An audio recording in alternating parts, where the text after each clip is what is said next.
আসসালামু আলাইকুম সবাইকে। আমি ইসরাফিল সর্দার অভিক। স্কুল ম্যাথমেটিক্স ইউটিউব চ্যানেলে তোমাদের সবাইকে স্বাগতম। আজকে আমরা নবম শ্রেণীর নবম অধ্যায় বিস্তার পরিমাপ অধ্যায়টির পঞ্চম ক্লাস শুরু করতে যাচ্ছি। তোমরা জানো এর আগে 4টা ক্লাস নিয়েছিলেন আমাদের রফিক স্যার। স্যার খুব ব্যস্ত থাকায় উনি বাকি ক্লাসগুলো নিতে পারবেন না দেখে উনি আমাকে বলল যে ওনার পর থেকে কন্টিনিউ করতে। তো এটা সম্পর্কে তোমাদেরকে আগেই আমি ধারণা দিয়েছিলাম যে তোমাদের বাকি ক্লাসগুলো আমি নেব। তো সেই প্রেক্ষিতে আজকে শুরু হতে যাচ্ছে পঞ্চম ক্লাস।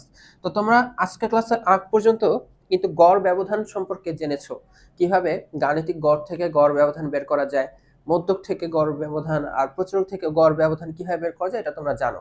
আর একটু হলেও তোমরা বুঝতে পারতেছো আমাদের বিস্তার পরিমাপ কনসেপ্টটা হচ্ছে কি, যে আমাদের এই যে কেন্দ্রীয় যেই মানগুলা থাকে, ওই কেন্দ্রীয় মানগুলা থেকে আমাদের এই ডাটাগুলা প্রত্যেকটা উপাত্তগুলা কতটুকু দূরে দূরে আসছে এইটা সম্পর্কে একটা ধারণা নেই। যেমন গাণিতিক গড় বিষয়টা কি ছিল সেটা দিয়ে আমাকে একটু স্টার্ট করতে হবে, তোমরা জানো বাট তারপর আমি এখান থেকে একটু স্টার্ট করব। গাণিতিক গড় ধরো কথার কথা আমার কাছে, আমি একটা ক্রিকেট ম্যাচে খেলতে নামলাম আর আমি হচ্ছে প্রথম দিন রান করলাম 1 রান, তারপরে আউট হয়ে গেলাম। হ্যাঁ, এরপর দ্বিতীয় দিন রান করতে নেমে আমি 2 রান করে আউট হলাম, এরপরে 3 রান করে আউট হলাম, 4 রান করে আউট হলাম আর 5 রান করে আউট হলাম। এই হচ্ছে আমার 5 ম্যাচের টোটাল ফলাফলটা। প্রথম ম্যাচে 1 রান, দ্বিতীয় ম্যাচে 2 রান, তৃতীয় ম্যাচে 3 রান, এরপর 4 রান আর 5 রান করে আউট হলাম। এখন দেখো তো আমার তাহলে মোট রান কত। আমার এখানে মোট রান খুব সিম্পল, এটা যোগ করে দিতে হবে 1 প্লাস 2 প্লাস 3 প্লাস 4 প্লাস 5। তাহলে এটা করলে কত আসবে, যোগ করলে দেখো তো 2 আর 1 3, 3 3 6, 6 আর 4 হচ্ছে কত বলো তো 10, 10 আর 5 হচ্ছে 15। এটা তো হচ্ছে আমার মোট রান। তাহলে আমার এভারেজ কত, আমি প্রতি ম্যাচে কত করে রান করলাম, যেটাকে আমরা বলি গড়। তাহলে আমরা দেখো এটাকে আমরা গাণিতিক গড় যদি আমরা বের করি, আমার প্রত্যেকটা রানের গাণিতিক গড়। তো তোমরা জানো গাণিতিক গড়কে এভাবে এক্স বার দিয়ে প্রকাশ করা হয়, তাই না? আর এটা হচ্ছে ধরো আমার প্রথম ডাটাটা, এর জন্য এটাকে লেখা হয় x1। তোমরা তো চেনো এই ডাটাগুলো, এটা হচ্ছে x1, এই ডাটাটা হচ্ছে x2, এটা হচ্ছে x3, x4, x5। তো আমাদের গাণিতিক গড় কি আসে, আমার এই মোট রানটাকে যোগ করার পরে আমি যদি মোট সংখ্যাটা দিয়ে ভাগ করে দিই, এখানে আমার হচ্ছে 5 ম্যাচের রেজাল্ট, তাহলে 5 দিয়ে যদি আমরা ভাগ করে দিই তাহলে হচ্ছে আমরা কি পেয়ে যাব, 3। এটা হচ্ছে আমার একটা এভারেজ। আমি প্রত্যেক ম্যাচে 3 করে রান করি, তাহলে আমি 5 ম্যাচে 3 5 15 রান করতে পারবো। প্রত্যেক ম্যাচে 3 করে করতে হবে। এখন দেখো 3 রেজাল্টটা গড় ঠিক আছে, বাট আমি প্রত্যেকদিন তো 3 করে করি নাই, 3 করছি মাত্র একদিন। অন্যান্য দিন আমি একদিন 1 রান করলাম, একদিন আমি 5 রানও করে ফেলছি। কথাটা বুঝছো? তার মানে এই গাণিতিক গড় থেকে আমার যে টোটাল মানে রিয়েল ডাটাটা এটা কতটুকু দূরে আছে, এটার জন্য আমরা গাণিতিক গড় নামে একটা কনসেপ্ট শিখলাম। কি বললাম, এই গাণিতিক গড় থেকে, এই গড়টা থেকে রেজাল্টটা তো আমরা পাচ্ছি গড় 3, এই 3 থেকে এই ডাটাগুলো কতটুকু দূরে ওইটার আবার আমরা একটা গড় করব। সবাই তো আবার সেম দূরত্ব নাই, যেমন দেখো তো 3 আর 1 এর দূরত্ব কত হবে বলো তো। 3 আর 1 এর দূরত্ব আসবে হচ্ছে 2, তাই তো? এরপর আবার দেখো 3 আর 2 এর দূরত্ব কত আসবে, 3 আর 2 এর দূরত্বটা আসবে হচ্ছে আমাদের 1। এরপর 3 আর 3 এর দূরত্ব কত আসবে বলো তো, 0। এরপর 3 আর 4 এর দূরত্ব কত আসবে বলো তো, -1। বাট এটাতে আমরা যদি নেগেটিভ মানটা নেই আমাদের কিন্তু বিচ্যুতির সমষ্টি শূন্য চলে আসবে। আমরা এখানে দূরত্ব বলতেছি, ব্যবধান কত।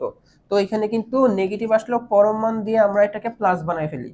এরপর 3 থেকে 5 এর দূরত্ব যদি নিতে চাই, এখানে নেগেটিভ আসবে, তাহলে মডুলাস -2 দিয়ে 2 হয়ে যাবে।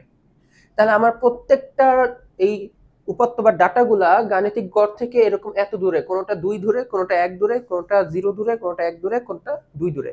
এখন এটা তো বুঝলাম গড় থেকে ব্যবধান। এখন গড় ব্যবধান কত, গড় মানে কি বলতো, এই যোগ করার পর সংখ্যা, মোট সংখ্যা দিয়ে ভাগ করে দেওয়া, তাই না, গণসংখ্যা দিয়ে ভাগ করে দেওয়া।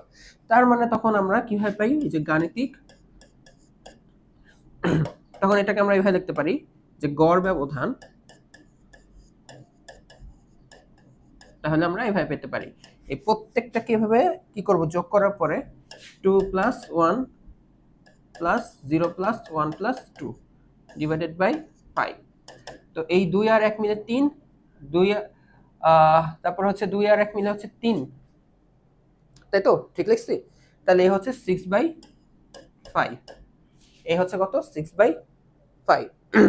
হ্যাঁ, তো এইটাই হচ্ছে আমাদের গাণিতিক গড় ব্যবধান থেকে, মানে গাণিতিক গড় থেকে গড় ব্যবধানটা নির্ণয় করলাম। তো এটাকে তোমরা হচ্ছে সূত্রের মাধ্যমে এভাবে শিখছো। যে গাণিতিক গড়টা কিভাবে বের করা। গাণিতিক গড়টা তোমরা তো বের করা শিখছো, যে এটা কিভাবে বের করে বলো তো, সামেশন অফ xi। তার মানে এটা দিয়ে বোঝানো হচ্ছে সামেশন মানে যোগ করা হবে xi, মানে এরকম i এর মান হচ্ছে 1 2 3 4 করে i থেকে শুরু হয়ে n পর্যন্ত হয়।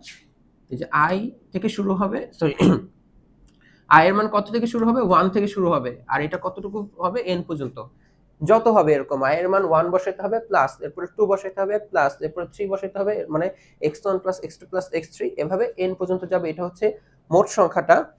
আর এটাকে তুমি যদি n দিয়ে ভাগ দাও তাহলে তুমি পেয়ে যাও কি বলতো, গাণিতিক গড়। এই হচ্ছে গাণিতিক গড়ের সূত্রটা তুমি পাচ্ছিলা, তাই তো? আচ্ছা, এরপরে হচ্ছে ধরো গড় ব্যবধানের সূত্রটা তুমি কিভাবে পাচ্ছ, তাহলে এটা খেয়াল করো। আমার গড় ব্যবধানগুলো কিভাবে করা হয়, এই যে এই গাণিতিক গড়টা থেকে এটার বিয়োগ, তাই না? তো আমরা তখন এটাকে এভাবে লিখি, তাহলে এই x1 থেকে কি হবে বলতো, xi এর বিয়োগ। বাট এটা যদি নেগেটিভ চলেও আসে, এই জন্য আমরা সুবিধার জন্য আমরা কি দেবো, ভুল লিখছি সরি, x1 থেকে x বারের বিয়োগ, x বারের বিয়োগ, তাই তো? এই জন্য আমরা মডুলাস দিয়ে দিলাম যেন কোনো নেগেটিভ সংখ্যা না আসে। এরপর কি করতে হবে বলতো, এরকম করে তারপরে এই x2 থেকে x বারের বিয়োগ, তাই তো? এই যে তাহলে আমি ব্যবধানগুলো পাচ্ছি। তারপর হচ্ছে আমাকে x3 থেকে এই x বারের বিয়োগ, এরপর হচ্ছে x4 থেকে x বারের বিয়োগ, ব্যবধান যেহেতু এর জন্য এইভাবে, তাই না? এরপর হচ্ছে x5 থেকে x বারের বিয়োগ, এই টোটাল সমষ্টিটা এরপর কি করতে হবে বলতো, n দিয়ে ভাগ করতে হবে। তো আমাকে তো বারবার এভাবে এভাবে লেখা তো আমার পক্ষে টাফ হয়ে যায়। তো এই কারণে দেখো এখানে 1, এরপর 2, এরপর 3, এরপর 4, এরপর 5, আর আলটিমেটলি এরকম 1 মানে x1 থেকে গাণিতিক গড় বিয়োগ, x2 থেকে গাণিতিক গড় বিয়োগ, এভাবে যেহেতু হচ্ছে আলটিমেটলি সমষ্টি লাগবে, তাহলে এটাকে আমরা টেকনিক্যালি চাইলে এভাবে সূত্রের মাধ্যমে লিখতে পারি, ওইটাকে লেখা হয়। তাহলে এটা যেহেতু আলটিমেটলি দেখো এটার এটার এটার এটার আর এটার সমষ্টি, এর জন্য লেখা হবে সামেশন। আর এখানে কত হবে, x1 x2 x3 x4 x5, তারপর এখানে 5 দিয়ে ভাগ হবে, মানে এখানে n পর্যন্ত থাকবে, বুঝছো? এখানে n এর মান কত, n = 5, মানে যত পর্যন্ত হবে ওইটা দিয়ে ভাগ হবে। তো এটাকে তখন আমরা এভাবে লিখি, তাহলে এটা হবে xi। তাহলে এখানে i এর পরিচয়টা দিতে হবে, i শুরু হবে 1 থেকে n পর্যন্ত বিস্তৃত মাইনাস x বার, এটার মডুলাস নিতে হবে। এইটাকে কি করতে হবে বলতো, ডিভাইডেড বাই, বলো আমরা বলে দিচ্ছি i কত পর্যন্ত হবে, n পর্যন্ত। যেমন এখানে i কত হচ্ছিল দেখো তো, 1 2 3 4 5 পর্যন্ত, এর জন্য 5 দিয়ে ভাগ হচ্ছে, তাহলে n পর্যন্ত হবে, তারপর n দিয়ে কি হবে বলতো, ভাগ হবে।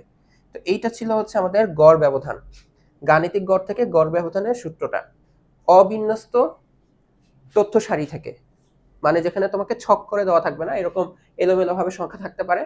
তো ওইখান থেকে তুমি হচ্ছে এইভাবে কি বের করতে পারো বলতো, গাণিতিক গড় ব্যবধানটা বের করতে পারো। এই ডাটাটা তোমাকে কনসেপ্টটা দিবে, যেমন এটার অ্যান্সারটা মনে হয় 6/5 পাচ্ছিলাম, তাই না? এই যে এখানে করার পর এই 6/5 থেকে আমরা বুঝতে পারতেছি যে প্রত্যেকটা ডাটা তাদের গাণিতিক গড় থেকে আবার এভারেজে গড়ে আবার এত দূরত্বে আছে, গড়ে আবার এত দূরত্বে আছে। তো এইটা ছিল কি বলতো আমাদের গাণিতিক গড়ের কনসেপ্টটা। এখানে আবার বলি, এখানে আমরা কি নিই, মডুলাস নেই।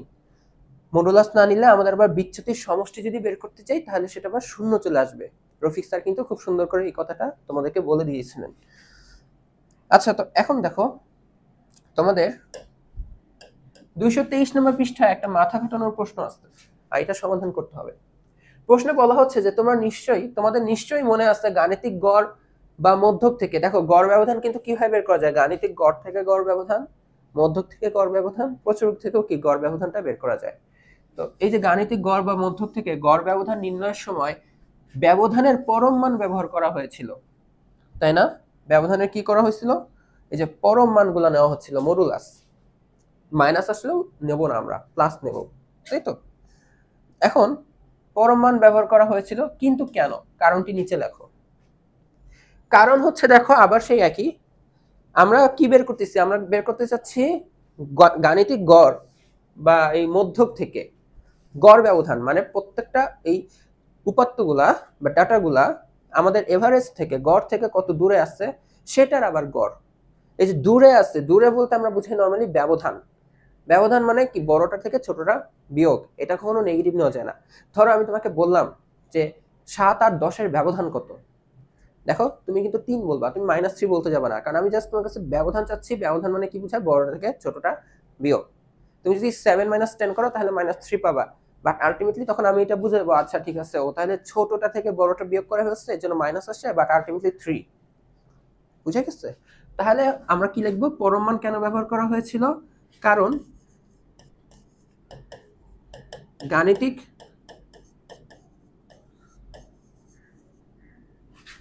গড় বা মধ্যক হতে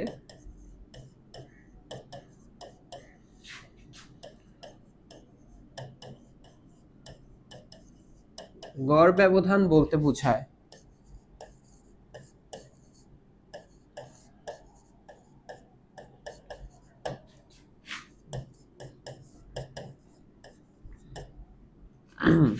গাণিতিক গড় বা মধ্যক হতে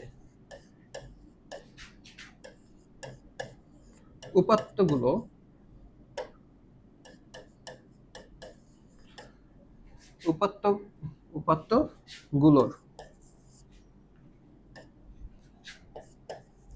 উপাত্তগুলোর ব্যবধানের আবার কি করা হবে? গড়। ব্যবধানের গড়।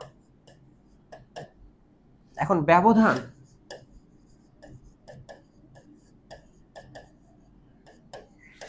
ব্যবধান বলতে বোঝাচ্ছি দূরত্ব, কতটুকু দূরে আছে। এখন ব্যবধান কখনো কি হতে পারে না বলতো? কখনো ঋণাত্মক হতে পারে না। ঋণাত্মক হতে পারে না।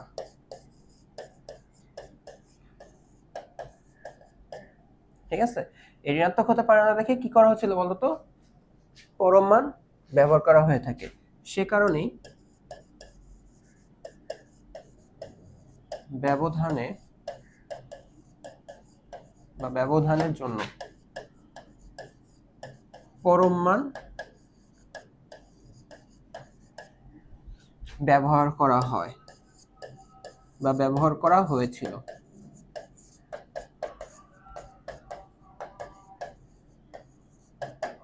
বুঝা গেছে? যদি ধরো সাপোজ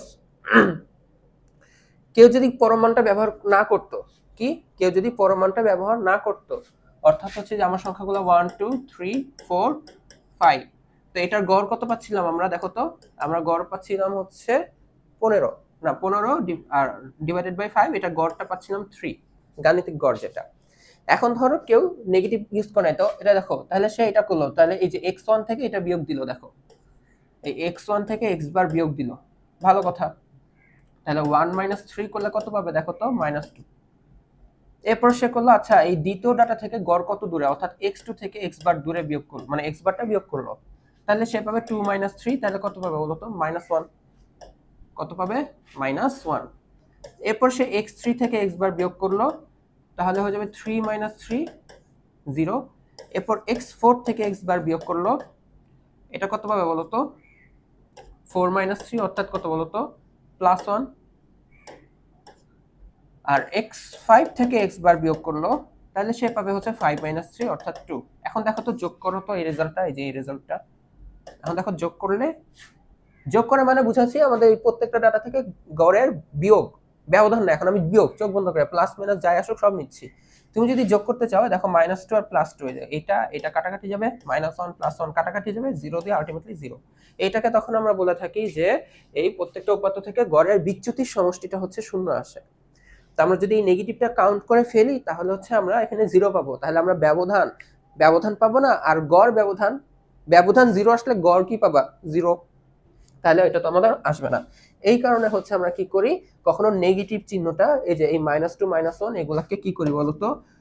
সামহাউ আমরা মডুলাস দিয়ে +2 দিয়ে তারপর বের করি। তারপর এখান থেকে একটা ডাটা পাবো, এখান থেকে কি পাবো বলতো? একটা ডাটা পাবো, ওইটাকে আবার কি করব? এই টোটাল সংখ্যা দিয়ে কি করব? ভাগ করে দিই। ওইটা হচ্ছে আমাদের গড় ব্যবধান অবিন্যস্ত শ্রেণীর ক্ষেত্রে। তারপর তোমরা বিন্যস্ত শ্রেণীর ক্ষেত্রেও কিন্তু দেখছো সূত্রতে কি হয়, যে একটা সামেশনের আগে একটা fi গুণ হয়, তাই না? এখন দেখো, এইখানে একটা সমস্যা আছে। কি সমস্যা?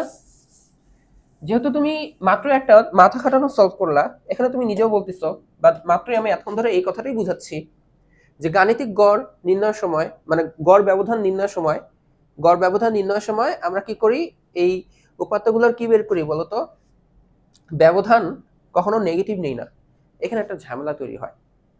এই যে আমরা নেগেটিভ নেই না তথ্যগুলো থেকে যখন বের করতে যাই, যখন আমরা ঋণাত্মক চিহ্নটা নেই না, এই কারণে আমরা পরবর্তীতে যে আমাদের বীজগাণিতিক প্রক্রিয়া, মানে নেক্সট আমরা যেসব স্টেপগুলোতে আগাতে চাবো, এই নেগেটিভ চিহ্নটা বাদ দেওয়ার কারণে আমাদের ঝামেলা আসবে, ত্রুটি হওয়ার সম্ভাবনা আছে।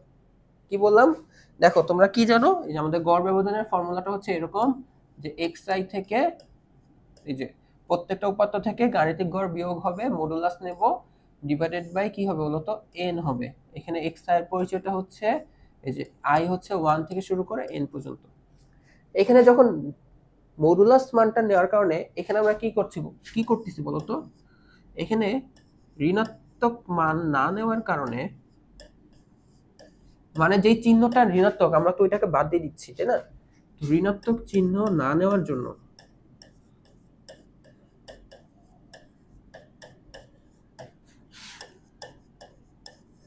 আমরা পরবর্তী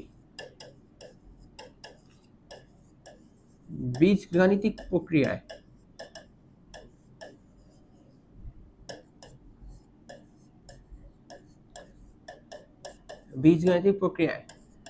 সমস্যার সম্মুখীন হব।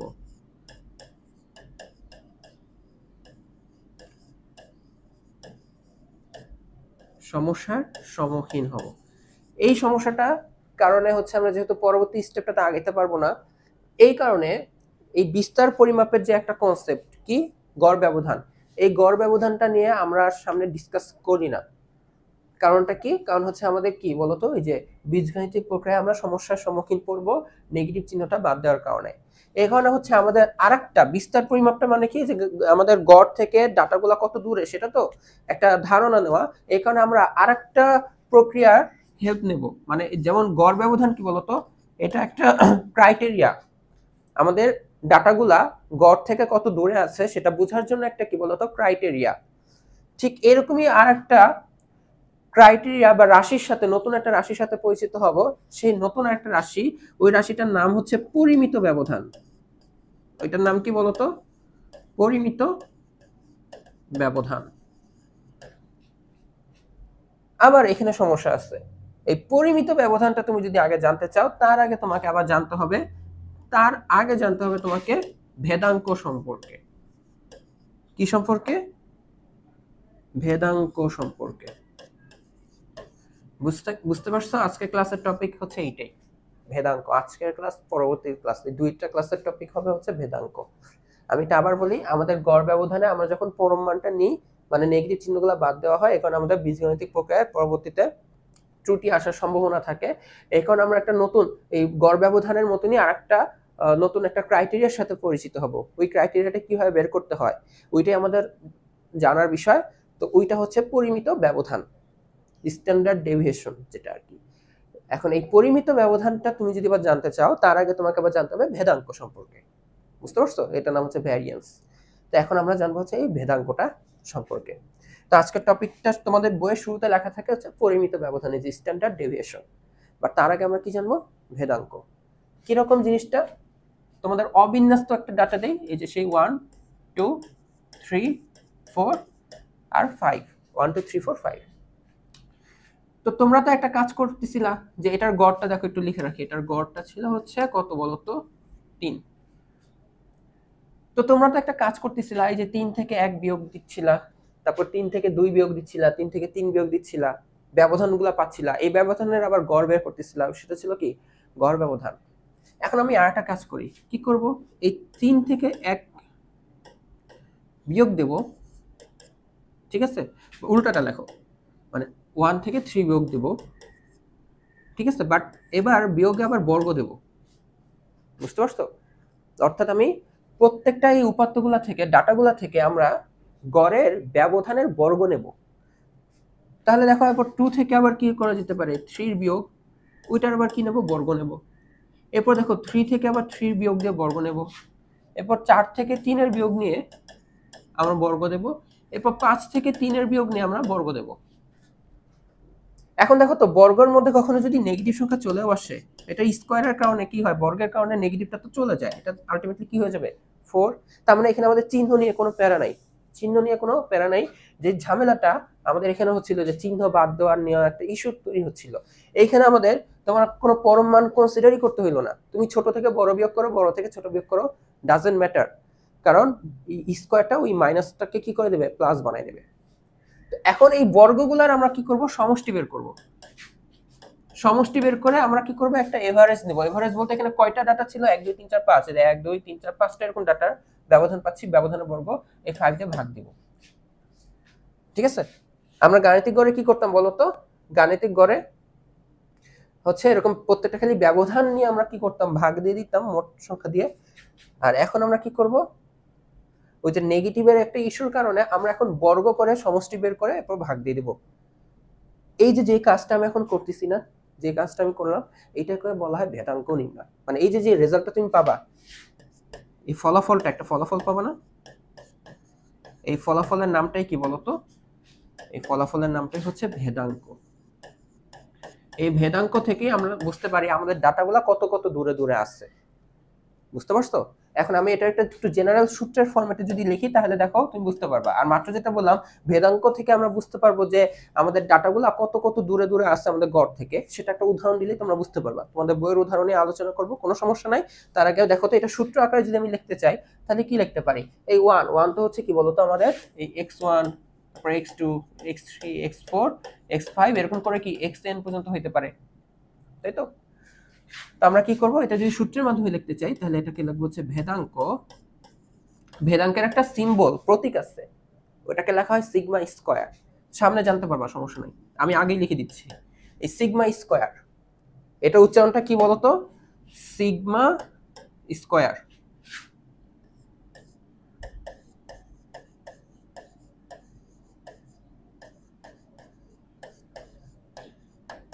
সিগমা স্কয়ার, বুঝতে পারছো? তো তাহলে আমরা কিভাবে পাচ্ছি, আমরা এই প্রত্যেকটা উপাত্ত থেকে, মানে প্রথম ডাটা থেকে গড় বিয়োগ, দ্বিতীয় ডাটা থেকে গড় বিয়োগ, তৃতীয় ডাটা থেকে গড় বিয়োগ, চতুর্থ ডাটা থেকে গড় বিয়োগ, এরকম করে আমরা কি করছি, এই বিয়োগ করে বর্গ করতেছি। আবার তারপরে আমরা এই কাজটা করতেছি, এই যে এক্স আই থেকে আমরা গাণিতিক গড়ের ব্যবধানটা নিয়ে এখানে আবার কি করতেছি বলতো, বর্গ করতেছি। এরকম করে প্রত্যেকটা সামেশন হবে, যোগ হবে, প্রত্যেকটা যোগ হবে দেখে যে সামেশন, তাই তো? আর আই এর পরিচয়টা, আই শুরু হবে 1 থেকে, মানে প্রথম ডাটাটা থেকে শুরু হয়ে এন পর্যন্ত যদি ডাটা থাকে এন পর্যন্ত বোঝানো হচ্ছে। তারপর কি হবে বলতো, এন দ্বারা ভাগ। এই যে 5 কোথা থেকে আসছে, যে কয়টা উপাত্ত ছিল তোমার কাছে, 5টা, এই হচ্ছে 5 দ্বারা ভাগ। এই যে এইটাকে বলা হয় ভেদাঙ্ক। বুঝতে পারছো? তো এখন আমরা তোমাদের বইয়ের একটা উদাহরণ দেখব, এই উদাহরণটা নিয়ে আলোচনা করলে তোমাদের ভেদাঙ্ক সম্পর্কে একটা ভালো আইডিয়া তৈরি হবে। তো এখন দেখো তোমাদের একটা বইয়ের উদাহরণ, এই উদাহরণের আগে আমি আরেকবার একটা কথা একটু বলে রাখি। ধরো হচ্ছে দুইটা সংখ্যা, একটা সংখ্যা হচ্ছে তোমার কাছে হচ্ছে 1, আর একটা সংখ্যা হচ্ছে 23। তুমি যদি এটার গড় বের করো তাহলে তুমি গড় পাবা কত বলো তো, 24 আর 2 দিয়ে ভাগ দিলে তুমি পাবো হচ্ছে 12। ভালো কথা, কোনো সমস্যা নাই। আর এখন তুমি আরেকটা জানো যে তোমার একটা সংখ্যা হচ্ছে 10 আর একটা সংখ্যা হচ্ছে 14। এখন তুমি যদি এটারও গড় বের করতে যাও, তুমি এটারও গড় পাওয়া হচ্ছে কত বলতো, 12। তাই না? যে 10 আর 14 মিলে 24, ডিভাইডেড বাই 2 করলে হয়ে যাবে 12। এখন বলতো এই এই গড় থেকে, এটা তো প্রথম একটা ঘটনা লিখলাম, তাই না? আর এটা হচ্ছে আরেকটা ঘটনা। কোন ঘটনাতে আমার এই মানগুলা গড় থেকে বেশি দূরে দূরে অবস্থান করতেছে, কোন ঘটনাতে? স্বাভাবিকভাবে প্রথম ঘটনাতে, কারণ প্রথম ঘটনাতে আমার গড় 12, ঠিক আছে, বাট একটা ডাটা 12 থেকে সে কত দূরে, 11 দূরে। আবার আরেকটা ডাটা খেয়াল করো, 23, 12 থেকে হিউজ পরিমাণ দূরে আসছে, বাট আলটিমেটলি 1 আর 23 মিলে গড় 12 হয়ে গেল, তাই না? মানে একজন কম আর একজন বেশি, দুজনে পুষায় 12 বানাই দিছে। আর এখানে দেখো, এখানে হচ্ছে গড় পাচ্ছ 12 আর মানগুলো হচ্ছে 10, আবার একটা হচ্ছে 14। গড় থেকে ওরাও দূরে দূরে আসছে, বাট প্রথম ঘটনায় বেশি দূরে না দ্বিতীয় ঘটনায় বেশি দূরে?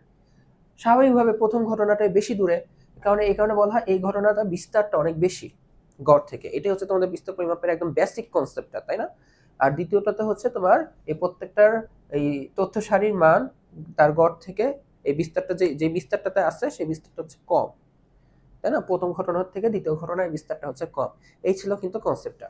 এখন কেন এই কথাটা বললাম, এই যে দেখো তোমাদের বইয়ে হচ্ছে একটা কি আছে বলতো, উদাহরণ আছে, আলেয়া আর টমাস, দুই ফ্রেন্ডের একটা কাহিনী।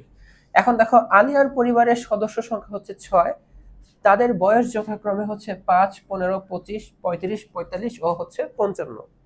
তুমি আমাকে একটু তাদের গড় বের করে দিতে পারবা বলো তো?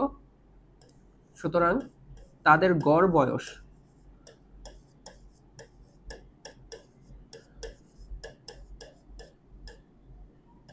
ধরো এটাকে আমরা লিখলাম এক্স বার দিয়ে, ঠিক আছে? গড় বয়স কিভাবে পাবা? এই প্রত্যেকটাকে সমষ্টি করবা, তারপর হচ্ছে 6 দিয়ে ভাগ করে দিবা। আমাদের গাণিতিক গড় বের করার প্রসেস হচ্ছে এই যে প্রত্যেকটা উপাত্ত মানগুলা i1 থেকে শুরু হয়ে n পর্যন্ত হয়, ওইটাকে n দিয়ে ভাগ করতে হয়, তাই তো? মানে 5 plus 15 plus 25 plus 35 plus 45 plus 55 divided by 6। এইটা করলে আমাদের গড়টা দেখো তোমাদের বইয়েও লিখে রাখা আছে 30 আসবে। আর তোমাদের বইয়ে ব্র্যাকেটে লেখা আছে চেক করে দেখতে পারো। আমিও তোমাদের বইয়ের মতন বলবো চেক করে দেখতে পারো। ভিডিও কি চলে? চেক করে দেখতে পারো। আচ্ছা, এখন তোমাকে আমি যদি জিজ্ঞেস করি, তাহলে দেখো এই গড় থেকে আমাদের এই ডাটাগুলা কেমন, একটু মোটামুটি দূরেই তো আছে। দেখো প্রথম ডাটা 5 আর এটা 30, 25 ব্যবধানে আছে। তারপর হচ্ছে দেখো 15 থেকে 30 এর ব্যবধান 15, 25 থেকে 30 এর ব্যবধান 5। এরপর সর্বশেষ দেখো 55 থেকে 30 এর একটা কি আছে, ব্যবধান আছে। তার মানে আমরা বুঝতে পারতেছি একটা যে কেন্দ্রীয় মান, মানে গাণিতিক গড় একটা, এই কেন্দ্রীয় প্রবণতার একটা মান, গড় থেকে এই প্রত্যেকটা মান কি পরিমাণ দূরে আছে আমরা একটা এভারেজ আইডিয়া পেয়ে যাচ্ছি। আচ্ছা ঠিক আছে। এখন তোমাদের আরেকটা বন্ধু আছে টমাস। টমাসের পরিবারের সদস্য সংখ্যা হচ্ছে 31 জন। কতজন? 31 জন। অনেক মানুষ, বুঝলাম না, এত জনসংখ্যার অর্ধেক মনে হয় টমাসের ফ্যামিলিতে আছে। আচ্ছা, টমাসের পরিবারের সদস্যদের বয়স হচ্ছে যথাক্রমে এরকম 15, 16, 17, 18, 19, 20, 21, 22, 23, 24 করে এরকম 45 পর্যন্ত। এখন দেখো তো তুমি তাদের বয়সের গড় বের করতে পারো কিনা বলো তো? টমাসের পরিবারের বয়সের গড়।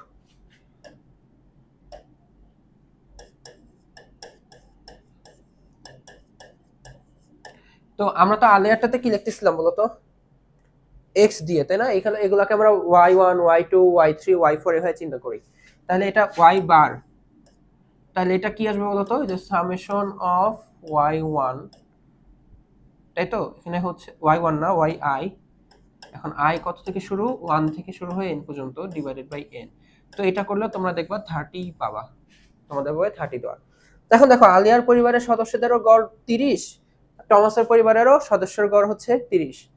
এখন দেখো তো আলিয়ারটা তো আমি বুঝলাম যে আলিয়ার ফ্যামিলিতে একটা বিস্তার আছে, গড় থেকে একটা ব্যবধান আছে।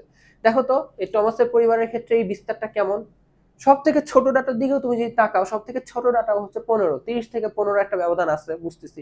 এরপরে তো ব্যবধানগুলো কমছে, দেখো 16 থেকে 30, 17 থেকে 30, 18 থেকে 30, তাই না? ব্যবধানটা কমছে। এরকম করে বাড়তে বাড়তে বাড়তে বাড়তে একদম সর্বোচ্চ বয়স হচ্ছে 45। 45 আর 30 এর ব্যবধান আমরা বুঝতে পারতেছি। তার মানে দেখো আমরা এখান থেকে বুঝতেছি, হ্যাঁ এখান থেকেও এই যে গড়, গাণিতিক গড় থেকেও এই প্রত্যেকটা মানের একটা ব্যবধান আছে, একটা বিস্তার আছে। এখন ওদের ফ্যামিলিতে অনেক মানুষ, বাট আলিয়ার ফ্যামিলিতে দেখো তো এই বিস্তারটা প্রত্যেকটা মান থেকে একদম শুরু হয়েছে 5 থেকে, এই বিস্তারটা কিন্তু অনেক বড়। আর টমাসেরটাতে খেয়াল করো, কারেন্ট কারেন্ট আসলে শুরু করতেছি আবার, হ্যাঁ। তো আমরা যেটা বলতে চাচ্ছিলাম সেটা হচ্ছে যে দেখো টমাসের পরিবারে হচ্ছে কিন্তু অনেক সদস্য, অনেক সদস্য, আর আলিয়ার পরিবারে কিন্তু সদস্য সংখ্যাটা একটু কম। বাট এখানকার যে প্রত্যেকটা মান দেখো তাদের গড় থেকে মানে অনেক দূরে, মানে বিস্তারটা একটু বেশি দূরে আছে, এটা আমরা নিজেরাই কিন্তু কি বলতো বুঝতে পারতেছি। আর এখানে টমাসের অনেক ফ্যামিলি মেম্বার থাকা সত্ত্বেও গড় থেকে তাদের দূরত্বগুলা কিন্তু আলিয়ার থেকে কম আসবে, যদিও আলিয়ার ফ্যামিলির সংখ্যা কম। এখন এটা তো আমরা বুঝতে পারতেছি নিজের থেকে, বাট ম্যাথমেটিক্যালি কিভাবে বোঝার চেষ্টা করা যায়? ম্যাথমেটিক্যালি কিভাবে বোঝার চেষ্টা করা যায়? এই ক্ষেত্রে তোমাদেরকে একটা জিনিস বের করতে বলি, তোমরা একটু এই কাজটা বের করো, যে ওই যে প্রত্যেকটা মান থেকে এই গড়ের ব্যবধানের বর্গ নাও। ঠিক আছে, কি করবা? বর্গ নিয়ে সমষ্টি করো। অর্থাৎ আমি তোমাদেরকে এখন এটা বের করতে বলতেছি তোমাদেরকে আমি এটা বের করতে বলতেছি যে এই প্রত্যেকটা মান মানে xi থেকে এই গড়ের বিয়োগফলের বর্গ। তো এখানে বিয়োগফলটা নেগেটিভ আসলেও কিচ্ছু যায় আসে না, ঠিক আছে? এটা কি করবা, সামেশন করবা। এখন তুমি জানো যে এখানে আই শুরু হবে কত থেকে, 1 থেকে। কত থেকে শুরু হবে, 1। আর আলিয়ার ফ্যামিলির এখানে কয়টা মান আছে দেখো তো, 1 2 3 4 5 6, ফ্যামিলি মেম্বার হচ্ছে 6 জন। তাহলে এখানে 6 এর মধ্যে শেষ হবে। তো এখন দেখো আমরা এই এক্স বার গড়ের মান জানি 30, এক্স আই মানে x1 প্রথম যেটা, মানে 5 থেকে 30 বিয়োগ এই মানটা একটু আমরা বের করি। তাহলে 5 থেকে 30 বিয়োগ হয়ে বর্গ হবে, সামেশন মানে প্লাস। এরপর দ্বিতীয় মানটা কত, 15, মানে এখন আই এর মান 2। তাহলে 15 থেকে 30 বিয়োগ হয়ে কি হবে, বর্গ হবে। এরপরে 25 থেকে 30 বিয়োগ হয়ে বর্গ হবে। এরপরে হচ্ছে 35 থেকে 30 বিয়োগ হয়ে বর্গ, 45 থেকে 30 বিয়োগ হয়ে বর্গ, আর হচ্ছে 55 থেকে 30 বিয়োগ করে বর্গ। এই রেজাল্টটা দেখো তোমাদের কত আসে তোমাদের বইয়ে। এটা তো বইয়ের উদাহরণ, বইয়ে দেখো এই রেজাল্টটা সুন্দর মতন দেওয়া। এটা আসবে হচ্ছে 1750। 1750, ভালো কথা। আমরা সেম কাজটা এখন করব হচ্ছে টমাসের ফ্যামিলির জন্য। টমাসের ফ্যামিলির, তার মানে আমরা কি বের করব, টমাসের ফ্যামিলির যেহেতু আমরা প্রত্যেক সংখ্যাকে y1 y2 এভাবে বের করব, তার মানে আমি তোমাদেরকে এখন এটা বের করতে বলতে দিচ্ছি যে তোমরা সামেশন করো এই y1 প্রত্যেকটা মান থেকে গড় বিয়োগ করবা, তাই না? এটা কি করবা, এই যে গড়টা বিয়োগ করবা, বিয়োগ করে হচ্ছে বর্গ করবা। আর এখানে এখানে বারবার 1 কেন লিখে ফেলতেছি কে জানে, এটা i, ঠিক আছে? আচ্ছা, এক সেকেন্ড, কারেন্টটা চলে যাওয়াতে যে কত ঝামেলা হলো কিছু বলার নাই। আচ্ছা, তো আমি কি বের করতে চাচ্ছি, তোমাদের এই প্রত্যেকটা মান আই থেকে এদের গড় বিয়োগ করে বর্গ করবা। এখন সমষ্টি বের করবা, তার মানে হচ্ছে সামেশন। আই এর মান শুরু হবে 1 থেকে কত পর্যন্ত চলবে, এখানে ওদের কয়টা সংখ্যা, ফ্যামিলি মেম্বারের সংখ্যা হচ্ছে 31, একদম 31 পর্যন্ত হবে, অনেক বড়, তাই না? তার মানে তোমাদেরকে এটা বোঝাচ্ছি যে প্রথম ডাটাটা কত, 15, আর গড় 30। তাহলে 15 থেকে 30 বিয়োগ হয়ে বর্গ হবে। এরপরে 16 থেকে 30 বিয়োগ হয়ে বর্গ হবে। এখন আমি এতটাও পাগল না, 31টা ডাটা বর্গ করব, ঠিক আছে? তোমাদের বই এই ডট ডট ডট ডট দিয়ে শেষ করছে, লাস্ট হচ্ছে 45। এই 45 থেকে 30 বিয়োগ হয়ে বর্গ, মাঝখানে বাকিগুলো আসছে। এই আলটিমেটলি এই সংখ্যাটা দেখো তোমাদের বইয়েও সুন্দর মতন দেওয়া আছে। এই সংখ্যাটা আসবে হচ্ছে 2480, 2480। এখন দেখো তুমি হচ্ছে কি বের করলা, তুমি হচ্ছে এই প্রত্যেকটা মান থেকে তাদের গড়ের ব্যবধানের বর্গের সমষ্টি বের করলা। কি বললাম আবার বলি, প্রত্যেকটা মান থেকে গড়ের ব্যবধানের বর্গের সমষ্টি বের করলা। এই সমষ্টিটা থেকে দেখো এখানে এটা কত আসলো, আলিয়ারটা আলিয়ারটা আলিয়ারটা আলিয়ারটা একটু ভুল আসছিল, তার এটা আসবে হচ্ছে 1750, ঠিক আছে? 1750। আচ্ছা, তো আলিয়ারটা আসছে দেখো 1750, তারপরে হচ্ছে দেখো টমাসেরটা আছে 2480। আমরা তো এমনি বুঝতে পারছি, আমি আগেই তোমাদের বললাম যে দেখো গাণিতিক গড় থেকে এই টমাসের ক্ষেত্রে টমাসের গুলা যে বিস্তারে আসছে, আলিয়ার ফ্যামিলি মেম্বার কম থাকা সত্ত্বেও ওরা কিন্তু বেশি বিস্তারে আসছে, তার মানে আলিয়াটার বিস্তার বেশি আসবে আলিয়াদের। এখন এই যে যেই রেজাল্টটা তুমি বের করলা, এখানে আলিয়াদের আসছে 1750, টমাসের আসছে 2480, কোনটা বড়, টমাসের। বাট আমি তো বলতেছি আবার কি, টমাসের হচ্ছে বিস্তারটা কম আসবে ফ্যামিলি মেম্বারের তাদের গড় থেকে। এই যে এইটার জন্য এখন আমরা কি করব জানো, এই যে এই জিনিসটা যে বের করলাম যে প্রত্যেকটা মান থেকে গড়ের পার্থক্যের বর্গের সমষ্টি, এটা না, এখন আমরা আবার এইটারও গড় বের করব। এখন আবার কি বের করব, এইটারও গড় বের করব, বুঝতে পারছো? অর্থাৎ আলিয়াদের জন্য আমরা এটা বের করব যে সামেশন অফ কি ছিল বলতো, x i divided by minus x bar, এটার বর্গ। সামেশন কত থেকে শুরু হয়েছিল বলতো, 1 থেকে শুরু হয়ে এটা কত পর্যন্ত ছিল, 6 এন পর্যন্ত ছিল। এখন আমি কি করব, এই গড়, আমি যদি গড় বের করতে চাই, এই সমষ্টির গড় বের করতে চাই, তাহলে অবশ্যই আমাকে এন দিয়ে ভাগ করতে হবে। এখন এন এর মান হচ্ছে 6, তার মানে এখন আমি 6 দিয়ে ভাগ করব। অর্থাৎ বুঝতে পারছো আমি কি বের করছি, বিষয়টা হচ্ছে আবার বলি, আমি এই যে প্রত্যেকটা মান থেকে গাণিতিক গড়ের পার্থক্যের যে বর্গ, এই বর্গগুলোকে সমষ্টি করলাম। এখন হচ্ছে আমি আবার এই সমষ্টির আবার গড় বের করতেছি আলিয়াদের জন্য। তো আলিয়াদের জন্য এই রেজাল্টটা তুমি যদি বসো, আমাদের কাছে তো এটা আছে যে i1 থেকে 6 পর্যন্ত এই xi minus x bar whole square, এই রেজাল্টটা কত আসছে দেখো তো, 1750। 1750 ডিভাইডেড বাই 6, এটা দেখো ক্যালকুলেটরে কত আসে। তোমাদের বইয়েও এটা দেখো সুন্দর মতন করে দেওয়া আছে। এইটা আসবে হচ্ছে 291.67।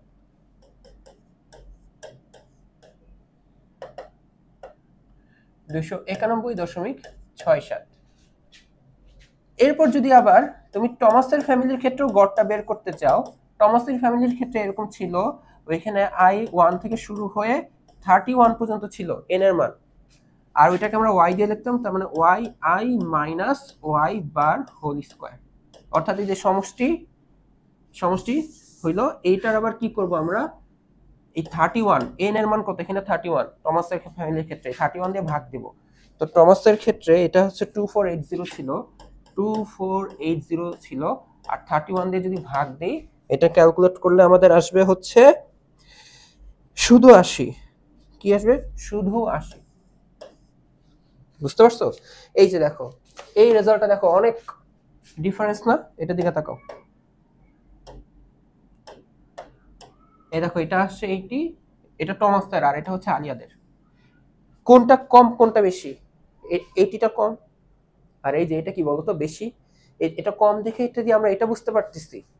আমরা দেখো স্বাভাবিক 80 কি বলতো, ওই যে 291.67 না, এটা কি টমাসের না? এই কারণে আমরা বুঝতে পারতেছি যে টমাসের ফ্যামিলির এই যে বিস্তার যেটা, এটা কম, আর এটা কি বেশি আসতেছে না, এটা কার? আলিয়ার। তার মানে আমরা বুঝতে পারতেছি আলিয়ার ফ্যামিলির প্রত্যেকের বয়সের বিস্তার অনেক বেশি। তার মানে এই যে এই জিনিসটা থেকে আমরা যেটা বুঝতে পারতেছি, এই জিনিসটা কিভাবে পাচ্ছি, এই যে প্রত্যেকটা মানকে তার গড় থেকে ব্যবধান করে বর্গ করে সমষ্টি করব, এরপর তা গড় করব, এই রেজাল্টটা, এটাকে আমরা বলি হচ্ছে ভেদাঙ্ক। এটাকে আমরা কি বলি? ভেদাঙ্ক। বুঝতে পারছো? এটা তোমাদের উদাহরণ দিয়ে বোঝানো হচ্ছিল। এখন দেখো আলটিমেটলি তোমাদের এই ভেদাঙ্কের সংজ্ঞাটা আমি যদি এখানে একটু সূত্র আকারে আগে একটু লিখে দিই, তাহলে আমরা কি লিখতে পারি? ভেদাঙ্কের ফর্মুলা দেখো এমন আসবে। ভেদাঙ্ক ফর্মুলাটা যদি আবার লিখি, যে আমাদের প্রত্যেকটা মান, তথ্য সারির প্রত্যেকটা মান থেকে আমরা গড়কে বিয়োগ দেব, এরপর হচ্ছে বর্গ দেব। গড় ব্যবধানের ক্ষেত্রে হচ্ছে পরম মান নিতে হইতো, আর এখানে হচ্ছে বর্গ দেওয়া হয়, চিহ্নের কোনো ব্যাপার স্যাপারই আসবে না, তাই তো? এরপর হচ্ছে আমরা এটাকে কি করব? সামেশন করব। কত থেকে শুরু হবে? i1 থেকে শুরু হবে, এরপর n পর্যন্ত হবে, এরপর এটাকে 6 দ্বারা ভাগ করব। এটা কি বলা হচ্ছে? ভেদাঙ্ক। তো ভেদাঙ্ককে প্রকাশ করা হয় কিভাবে জানি বলো তো? তোমাদেরকে আমি আগেই শিখাই দিয়েছিলাম এই কথাটা। ভেদাঙ্ককে প্রকাশ করা হয় হচ্ছে সিগমা স্কয়ার দ্বারা। সিগমা স্কয়ার হচ্ছে এটা। তোমরা তোমাদের বইয়ে দেখবে এখানে লিখছে যে 1/6, এই 6 দিয়ে ভাগ করা হচ্ছে না। কোনো কিছুকে ভাগ করা মানে কি? ধরো 2 দিয়ে ভাগ করা, এর মানে হচ্ছে 1/2 দিয়ে গুণ করা। তো আমরা এই পুরা সমষ্টিটাকে 6 দিয়ে ভাগ দিচ্ছি। তোমাদের বইয়ে কিন্তু এভাবে লেখা, দেখো 1, সরি এখানে 6 কেন লিখছি? n হবে। বললাম না কারেন্ট যে মাথা গরম করে দিচ্ছে, 1 ঘন্টা কারেন্ট ছিল না, আমি 1 ঘন্টা শুয়েছিলাম, বুঝছো? 1 ঘন্টা শুয়ে মানে এর মধ্যে ঝিমাইছি টিমাইছি, কি করবো, কারেন্টের অপেক্ষা করতেছিলাম। এটা n হবে, ঠিক আছে? সাবধান। 6 কোথা থেকে লিখছে আল্লাহ জানে, 6 কেন লিখছে আমি জানি না, সরি 6 লেখার জন্য। তো তোমাদের বই এটাকে সুন্দরভাবে এভাবে লেখা আছে 1/n, আগে যে 1/n দিয়ে ভাগকে এভাবে 1/n দিয়ে গুণ করে লিখলো, তারপর হচ্ছে যে সামেশন, তাহলে যে xi minus x bar whole square, এই i এর মান শুরু হবে 1 থেকে শেষ হবে n পর্যন্ত, এটাকেই লেখা হচ্ছে ভেদাঙ্ক। ঠিক আছে?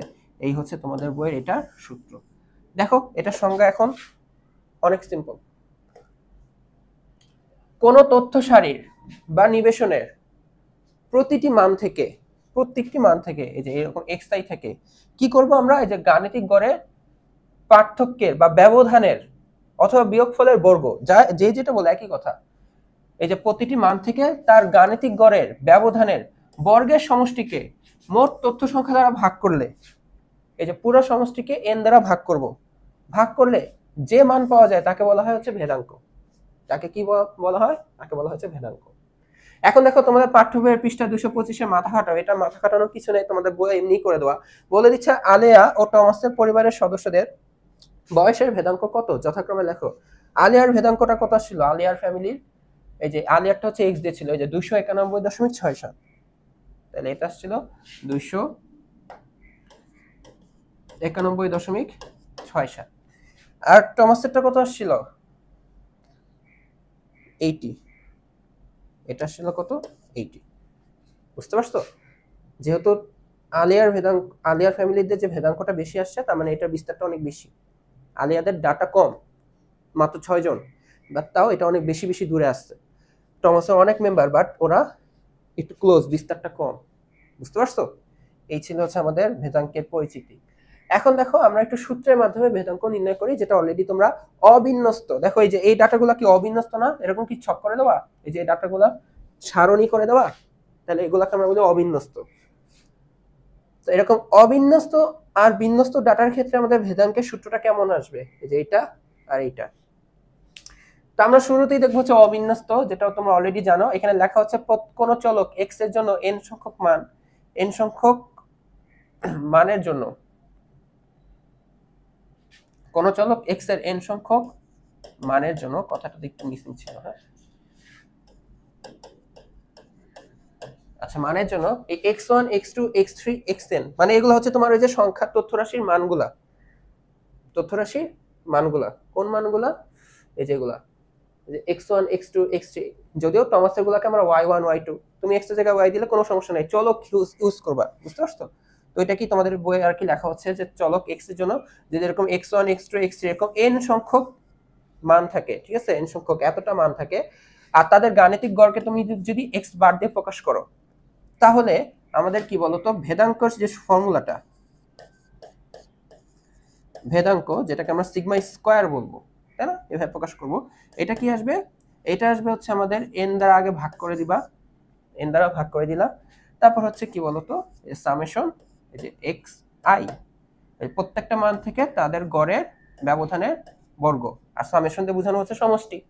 আর এই আই এর মান কত থেকে শুরু হয়? 1 থেকে শুরু হয় n সংখ্যক পর্যন্ত থাকবে, n পর্যন্ত থাকে। এই হচ্ছে কি বলতো আমাদের ভেদাঙ্কের ফর্মুলা, কখন অবিন্যস্ত উপাত্তের ক্ষেত্রে। আর বিন্যস্ত উপাত্তের ক্ষেত্রে তোমরা তো জানো যে তোমাদের কি থাকে, যে শ্রেণী থাকে, এখানে গণসংখ্যা থাকে না, গণসংখ্যা থাকে এরকম f1 f2 f3, এটা বের করে নিবা। গণসংখ্যাটা বের করা আই হোপ তোমরা জানো, নিচের ক্লাস থেকে করে আসছো, প্লাস রফিক স্যার যখন তোমাদের যে গড় ব্যবধান শেখাচ্ছিলেন তখনও তোমরা কিন্তু ওই শ্রেণীকৃত বা বিন্যস্ত উপাত্তের ক্ষেত্রে গড় ব্যবধান গণসংখ্যাটা জানো। তো এখানেও সেম টু সেম কিছু না, আগেরটার মতনই। এখানে কি হবে জানো, এই যে এ রেজাল্টটা লিখবা, এখানে জাস্ট একটা fi গুণ হবে। এই যে গণসংখ্যা প্রথম শ্রেণীর জন্য যদি f1 f2 f3 হয়, তাই তো এখানে fi-টা কি হবে, গুণ হবে। তার মানে এইখানে ভেদাঙ্ক যেটা এই সিগমা স্কয়ার, আসলে এটা আসবে 1/n সামেশন অফ এই যে xi minus x bar whole square, আর এই যে n দিয়ে ভাগ হলো, i এর মান কত থেকে শুরু হবে, 1 থেকে n পর্যন্ত চলবে। এখানে একটা জাস্ট এই যে fi গুণ হবে, fi ইনটু এরকম। বুঝতে পারছো? এই হচ্ছে আমাদের অবিন্যস্ত আর বিন্যস্ত উপাত্তের ক্ষেত্রে ভেদাঙ্ক নির্ণয়ের ফর্মুলা। তো এখন হচ্ছে আমরা একটা অ্যাপ্লিকেশনে যাই যেন আরেকটু ক্লিয়ার হয়। তো এখন দেখো তোমাদের বইয়ে একটা উদাহরণ 4 দেওয়া আছে, এই 4 এর মাধ্যমে তোমাদেরকে ভেদাঙ্ক নির্ণয় করাটা শেখানো হচ্ছে অবিন্যস্ত উপাত্তের ক্ষেত্রে, তাই তো, মানে তোমাকে সারণী তৈরি করে দেয় নাই, শ্রেণী এরকম কিছু নাই। আচ্ছা, তো এখন দেখো আমরা এটা কিভাবে করব। তো আমাদেরকে তোমাদের এই চ্যাপ্টারটা শুরু হয়েছিল দুইটা ব্যাটসম্যানের রানের স্কোরের মাধ্যমে, এ ব্যাটসম্যান আর বি ব্যাটসম্যান। তো তোমাদের বইয়ের একদম শুরুতে দেখবা বি ব্যাটসম্যানের একটা রানের এরকম একটা তথ্য দেওয়া তোমাদেরকে। এখন হচ্ছে এই বি ব্যাটসম্যানের কিন্তু কি বের করতে হবে, ভেদাঙ্কটা নির্ণয় করতে হবে। তো এটা হচ্ছে তোমার x1 x2 x3 x4 x5 এরকম করে একদম কয়টা আছে দেখো তো, 1 2 3 4 5 6 7 8 9 10, 10টা রানের স্কোর দেওয়া, মানে n এর মান 10। তো ভেদাঙ্ক বের করতে গেলে আমাদের কি লাগবে, আমাদের বেসিক্যালি লাগবে হচ্ছে এখান থেকে তাদের গড়ের ব্যবধানের বর্গের সমষ্টি লাগবে, তারপর n দিয়ে ভাগ করে দেবো। তো এখন গড়টা আগে একটু বের করে নিতে হবে। তার মানে আমরা একটু আগে বের করে নিই যে বি ব্যাটসম্যানের